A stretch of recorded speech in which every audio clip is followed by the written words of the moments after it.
ओम शांति।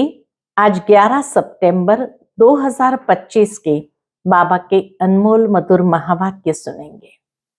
आज की बाबा की मुरली है याद और सेवा। बाबा कहे तुम बच्चों को भी अभ्यास यही करना है, सहज तरीके से बाप को याद करने की। बाबा के सामने कोई बच्चा बैठा होगा अपने पिता के पास में, तो बाबा कहते जैसे ये बच्चे को अपने माता पिता को याद करना सहज है, ऐसे तुम बच्चे भी तो बाबा के बच्चे हो, तो तुम बच्चों को भी बाप को सहज रीति याद करना है। ऐसे नहीं कि कोई टांग पर टांग चढ़ा करके बैठना है, टाइट होकर के बैठना है। सहज बैठकर बाप को बड़े प्यार से याद करना है। दूसरा बाबा कहे तुम बच्चों को सेवा करनी है, जितना हो सके सर्व को संदेश जरूर देना है, हर एक को संदेश पहुंचे। बाकी कभी किसी से अगर कोई बोल चाल हो जाए, उस बात को लंबा खींचो नहीं, थोड़े समय के अंदर ही उसको समाप्त कर दो। मुख में मुलहरा डाल दो, ज्यादा डिबेट नहीं करो। तो बाबा आज हम बच्चों को सर्विस में कैसे विघ्न आते हैं और उसको कैसे संभाल लेना है, उस बात को भी अच्छी तरह से पक्का कराते हैं। तो याद और सेवा दोनों का बैलेंस रखते हुए आगे बढ़ना है। सुनते हैं आज के बाबा के अनमोल मधुर महावाक्य। ओम शांति। मीठे बच्चे, तुम सारी दुनिया के सच्चे सच्चे मित्र हो। तुम्हारी किसी से भी शत्रुता नहीं होनी चाहिए। आज की मुरली से प्रश्न है, तुम रूहानी मिलिट्री हो, तुम्हें बाप का कौन सा डायरेक्शन मिला हुआ है जिसे अमल में लाना है? उत्तर है, तुम्हें डायरेक्शन है कि बैज सदा लगा कर रखो। कोई भी पूछे ये क्या है, तुम कौन हो, तो बोलो हम है सारी दुनिया से काम की अग्नि को बुझाने वाले फायर ब्रिगेड। इस समय सारी दुनिया में काम अग्नि लगी हुई है। हम सबको संदेश देते हैं, अब पवित्र बनो, दैवी गुण धारण करो, तो बेड़ा पार हो जाएगा। ओम शांति। मीठे मीठे रूहानी बच्चे सहज याद में बैठे हैं। कोई कोई को डिफिकल्ट लगता है, बहुत मूंझते हैं। हम टाइट अथवा स्ट्रिक्ट होकर के बैठे। बाप कहते ऐसी कोई बात नहीं है, कैसे भी बैठो, बाप को सिर्फ याद करना है। इसमें मुश्किलात की कोई बात नहीं। वह हठ योगी ऐसे टाइट होकर बैठते हैं, टांग टांग पर चढ़ाते हैं। यहां तो बाप कहते हैं आराम से बैठो, बाप को और 84 के चक्र को याद करो। यह है ही सहज याद। उठते बैठते बुद्धि में रहे। जैसे देखो, ये छोटा बच्चा बाप के बाजू में बैठा है। क्लास में कोई छोटा बच्चा अपने बाप के बाजू में बैठा है। इनको बुद्धि में माँ बाप ही याद होंगे। तुम भी बच्चे हो ना, बाप को याद करना तो बहुत सहज है। हम बाबा के बच्चे हैं, बाबा से ही वर्षा लेना है। शरीर निर्वाह अर्थ गृहस्थ व्यवहार में भल रहो, सिर्फ औरों की याद बुद्धि से निकाल दो। कोई हनुमान को, कोई किस को, साधु आदि को याद करते थे, वह याद छोड़ देनी है। याद तो करते हैं ना, पूजा के लिए पुजारी को मंदिर में जाना पड़ता है, इसमें कहाँ जाने की दरकार नहीं। इस याद की यात्रा में कहाँ भी जाने की दरकार नहीं है। कोई भी मिले बोलो शिव बाबा का कहना है, मुझ एक बाप को याद करो। शिव बाबा तो है निराकार, जरूर वह साकार में ही आकर कहते हैं मामेकम याद करो। मैं पतित पावन हूं, ये तो राइट अक्षर है ना। बाबा कहते हैं मुझे याद करो, तुम सब पतित हो। ये पतित तमो प्रधान दुनिया है ना, इसलिए बाबा कहते हैं कोई भी देहधारी को याद नहीं करो। ये तो अच्छी बात है ना। कोई गुरु आदि की महिमा करते हैं, बाप सिर्फ कहते हैं मुझे याद करो तो तुम्हारे पाप कट जाएंगे। यह है योग बल अथवा योग अग्नि। बाप को याद करना यह है योग बल अथवा योग अग्नि। बेहद का बाप तो सच कहते हैं ना। गीता का भगवान निराकार ही है। भगवान कहते हैं सिर्फ मुझे याद करो और कोई उपाय नहीं। पावन होकर जाने से उच्च पद पाएंगे, नहीं तो कम पद हो जाएगा। हम तुमको बाप का संदेश देते हैं। मैं संदेशी हूं, इस समझाने में कोई तकलीफ नहीं है। माताएं अहल्याएं कुब्जाएं भी उच्च पद पा सकती है, चाहे यहाँ रहने वाले हो, चाहे घर गृहस्थ में रहने वाले हो। ऐसे नहीं कि यहाँ रहने वाले जास्ती याद कर सकते हैं। बाबा कहते हैं बाहर में रहने वाले भी बहुत याद में रह सकते हैं, बहुत सर्विस कर सकते हैं। यहाँ भी बाप से रिफ्रेश होकर फिर जाते हैं तो अंदर में कितनी खुशी रहनी चाहिए। इस छीछी दुनिया में तो बाकी थोड़े रोज है, फिर चलेंगे श्री कृष्णपुरी में। श्री कृष्ण के मंदिर को भी सुखधाम कहते हैं। तो बच्चों को अपार खुशी होनी चाहिए, जबकि तुम बेहद के बाप के बने हो। तुमको ही स्वर्ग का मालिक बनाया था। तुम भी कहते हो बाबा 5000 वर्ष पहले भी हम आपसे मिले थे और फिर मिलेंगे। हम बच्चों को अंदर में ये स्मृति जरूर रहनी चाहिए कि 5000 वर्ष पहले भी आपसे मिले थे और फिर मिलेंगे। अब बाप को याद करने से माया पर जीत पानी है। अब इस दुखधाम में तो रहना नहीं है। तुम पढ़ते ही हो किसके लिए? सुखधाम में जाने के लिए। सबको हिसाब किताब चुकतू कर वापस जाना है। बाबा कहते मैं आया ही हूं नई दुनिया स्थापन करने। बाकी सब आत्माएं चली जाएंगी कहां? मुक्ति धाम। बाप कहते मैं कालों का काल हूं, सबको शरीर से छुड़ाए और आत्माओं को ले जाऊंगा। सब कहते भी है हम जल्दी जाएं, यहां तो रहने का नहीं है। यह तो पुरानी दुनिया, पुराना शरीर है। अब बाप कहते मैं सबको ले जाऊंगा। बाप आते ही है सबको लेने के लिए, छोड़ूंगा किसको भी नहीं। तुम सब ने बुलाया ही है, हे पतित पावन आओ। भले याद करते रहते हैं परंतु अर्थ कुछ भी नहीं समझते हैं। पतित पावन की कितनी धुन लगाते हैं, फिर कहते हैं रघुपति राघव राजा राम। अब शिव बाबा तो राजा बनते नहीं, राजाई करते नहीं। उनको राजा राम कहना रॉन्ग हो गया। ये शिव बाबा के लिए कह नहीं सकते। माला जब सिमरते हैं तो राम राम कहते हैं, उसमें भगवान की याद आती है। भगवान तो है ही शिव। मनुष्य के नाम बहुत रख दिए हैं। श्री कृष्ण को भी श्याम सुंदर, वैकुंठ नाथ, मक्खन चोर आदि आदि बहुत नाम देते हैं।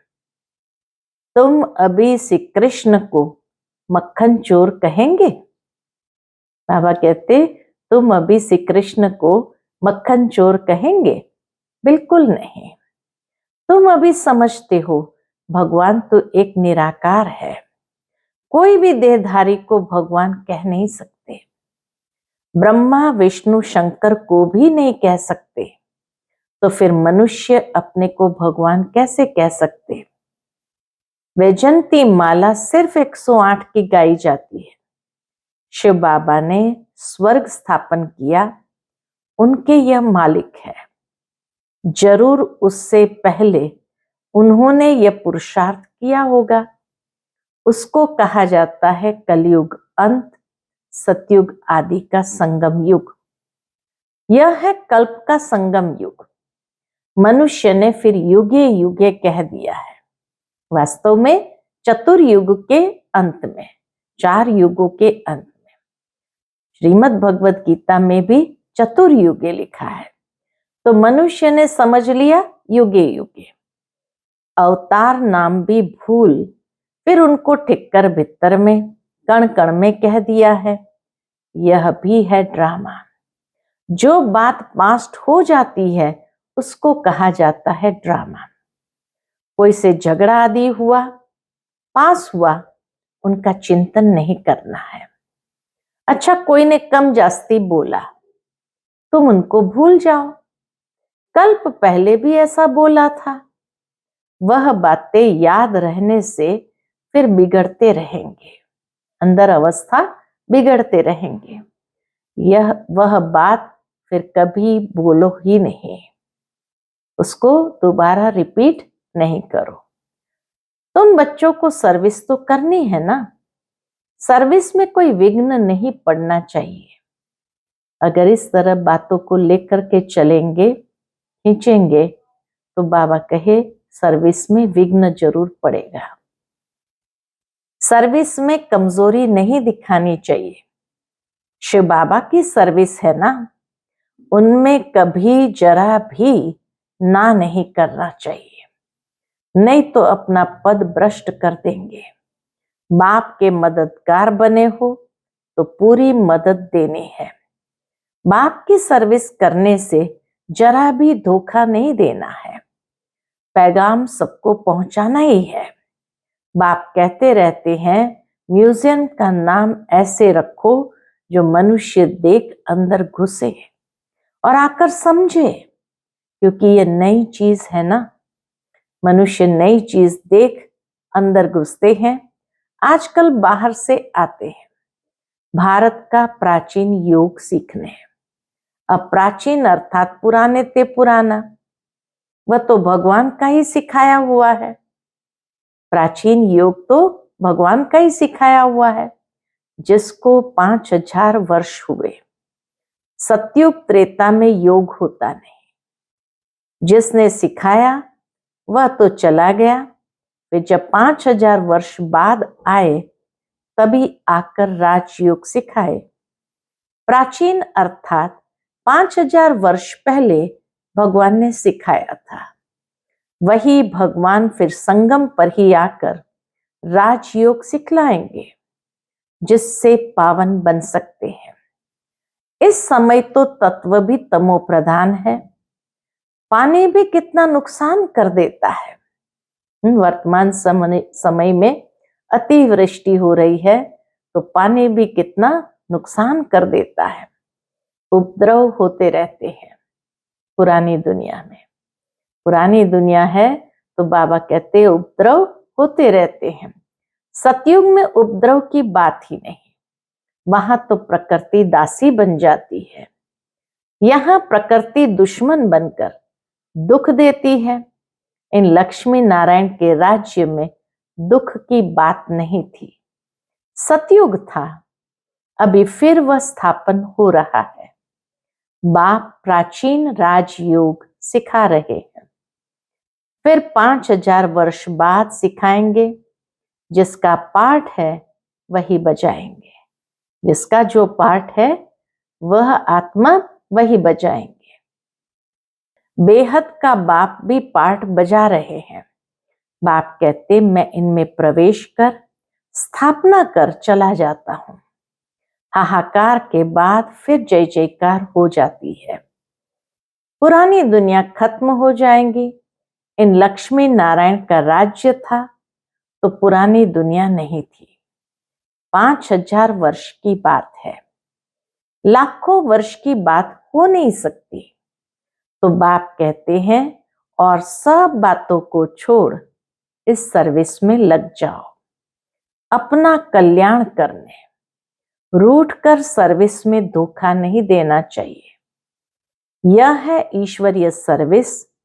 माया के तूफान बहुत आएंगे, परंतु बाप की ईश्वरीय सर्विस में धोखा नहीं देना है। बाप सर्विस अर्थ डायरेक्शन तो देते रहते हैं। मित्र संबंधी आदि जो भी आए, सबके सच्चे मित्र तो तुम हो। तुम ब्रह्मा कुमार कुमारियां तो सारी दुनिया के मित्र हो, क्योंकि तुम बाप के मददगार हो। मित्रों में कोई शत्रुता नहीं होनी चाहिए। कोई भी बात निकले, बोलो शिव बाबा को याद करो। बाप की श्रीमत पर लग जाना है, नहीं तो अपना नुकसान कर देते हैं। बाबा कहे बाप की श्रीमत पर लग जाना है, नहीं तो अपना नुकसान कर देंगे। ट्रेन में तुम आते हो, वहां तो सब फ्री है। सर्विस का बहुत अच्छा चांस है। बाबा भिन्न भिन्न युक्तियां बताते हैं सर्विस की। बैच तो बहुत अच्छी चीज है, हर एक को लगा कर रखना है।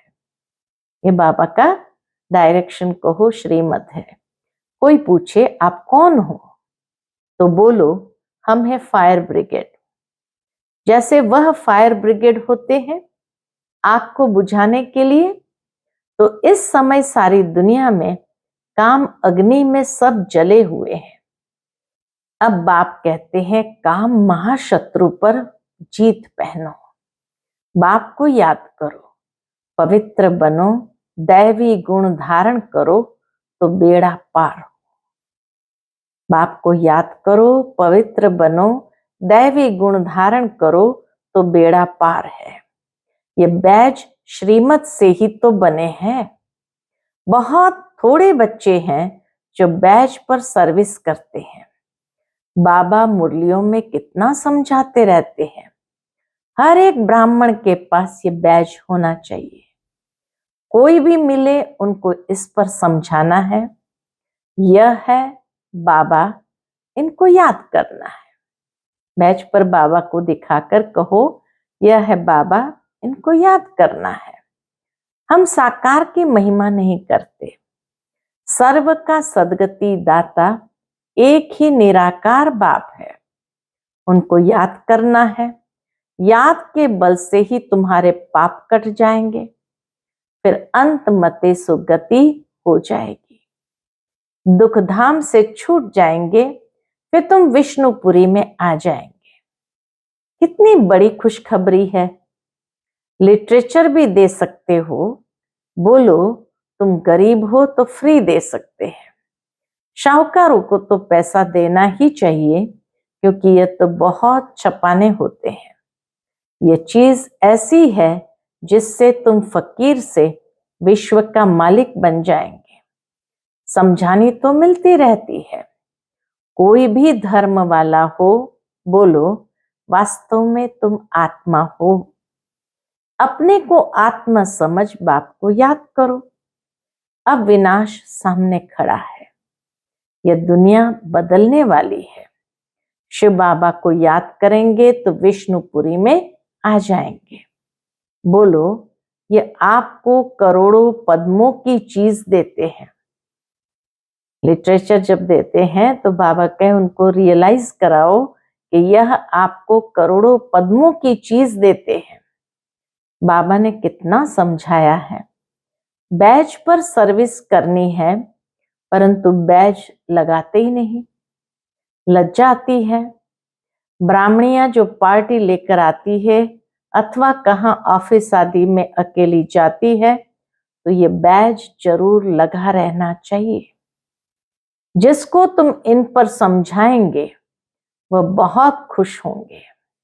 बोलो हम एक बाप को ही मानते हैं, वही सबको सुख शांति देने वाला है। उनको याद करो। पतित आत्मा तो जा न सके, अभी ये पुरानी दुनिया बदल रही है।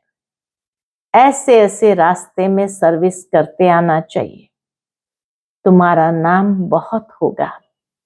बाबा समझाते हैं, शायद लज्जा आती है जो बैज पहन सर्विस नहीं करते हैं। एक तो बैज, सीढ़ी का चित्र अथवा त्रिमूर्ति, गोला और झाड़ का चित्र साथ में हो। आपस में बैठ एक दो को समझाओ तो सब इकट्ठे हो जाएंगे। पूछेंगे ये क्या है? बोलो, शिव बाबा इनके द्वारा ये नई दुनिया स्थापन कर रहे हैं। अब बाप कहते मुझे याद करो, पवित्र बनो, अपवित्र तो वापस जा नहीं सकेंगे। ऐसी मीठी मीठी बातें सुनानी चाहिए, ऐसी मीठी मीठी बातें सुनानी चाहिए तो खुशी से सब सुनेंगे। परंतु कोई की बुद्धि में बैठता नहीं है। सेंटर पर क्लास में जाते हो तो भी बैज लगा रहे। मिलिट्री वालों को यहाँ बैज लगा रहता है। उनको कभी लज्जा आती है क्या? तुम भी रूहानी मिलिट्री हो ना। बाप डायरेक्शन देते हैं, फिर अमल में क्यों नहीं लाते हैं? बैज लगा रहे तो शिव बाबा की याद भी रहे। हम शिव बाबा के बच्चे हैं। दिन प्रतिदिन सेंटर्स भी खुलते जाएंगे। कोई न कोई निकल आएंगे, कहेंगे फलाने शहर में आपकी ब्रांच नहीं है। बोलो, कोई प्रबंध करे, मकान आदि का निमंत्रण दे तो हम आकर सर्विस कर सकते हैं। हिम्मते बच्चे, मददे बाप। बाप तो बच्चों को ही कहेंगे सेंटर खोलो, सर्विस करो। ये सब शिव बाबा की दुकान है ना, बच्चों द्वारा चला रहे हैं। सारी शिव बाबा की दुकानें हैं जो बाबा बच्चों के द्वारा चला रहे हैं। अच्छा, मीठे मीठे सिकिलदे बच्चों प्रति माता पिता बाप दादा का याद प्यार और गुड मॉर्निंग। रूहानी बाप की रूहानी बच्चों को नमस्ते। हम सब रूहानी बच्चों की रूहानी माता पिता बाप दादा को याद प्यार, गुड मॉर्निंग और नमस्ते नमस्ते। शुक्रिया बाबा, शुक्रिया। आज की मुरली से धारणा के लिए मुख्य सार है। पहली पॉइंट, कभी आपस में रूठकर सर्विस में धोखा नहीं देना है, विघ्न रूप नहीं बनना है, अपनी कमजोरी नहीं दिखानी है, बाप का पूरा पूरा मददगार बनना है। दूसरी पॉइंट, कभी कोई से झगड़ा आदि हुआ, पास हुआ, उनका चिंतन नहीं करना है। कोई ने कम जास्ती बोला, तुम उनको भूल जाओ। कल्प पहले भी ऐसे बोला था, वह बात फिर कभी बोलो ही नहीं। आज का बाप दादा का मधुर वरदान हम बच्चों के प्रति है, शांति के दूत बन सर्व को शांति का संदेश देने वाले मास्टर शांति शक्ति दाता भव। शांति के दूत बन सर्व को शांति का संदेश देने वाले मास्टर शांति शक्ति दाता भव। आप बच्चे शांति के मैसेंजर, शांति के दूत हो। कहां भी रहते सदा अपने को शांति का दूत समझकर चलो। शांति के दूत है, शांति का संदेश देने वाले हैं। इससे स्वयं भी शांत स्वरूप शक्तिशाली रहेंगे और दूसरों को भी शांति देते रहेंगे। वह अशांति दे, आप शांति दो। वह आग लगाए, आप पानी डालो। यही आप शांति के मैसेंजर मास्टर शांति शक्ति दाता बच्चों का कर्तव्य है। आज का स्लोगन है, जैसे आवाज में आना सहज लगता है, वैसे आवाज से परे जाना भी सहज हो। जैसे आवाज में आना सहज लगता है, वैसे आवाज से परे जाना भी सहज हो। आज का व्यक्त इशारा, अब लगन की अग्नि को प्रज्वलित कर योग को ज्वाला रूप बनाओ। उसके अंतर्गत योग में सदा लाइट हाउस और माइट हाउस की स्थिति का अनुभव करो। ज्ञान है लाइट और योग है माइट। ज्ञान और योग दोनों शक्तियां लाइट और माइट संपन्न हो, इसको कहते हैं मास्टर सर्वशक्तिमान। ऐसी शक्तिशाली आत्माएं किसी भी परिस्थिति को सेकंड में पार कर लेती है। अच्छा, ओम शांति।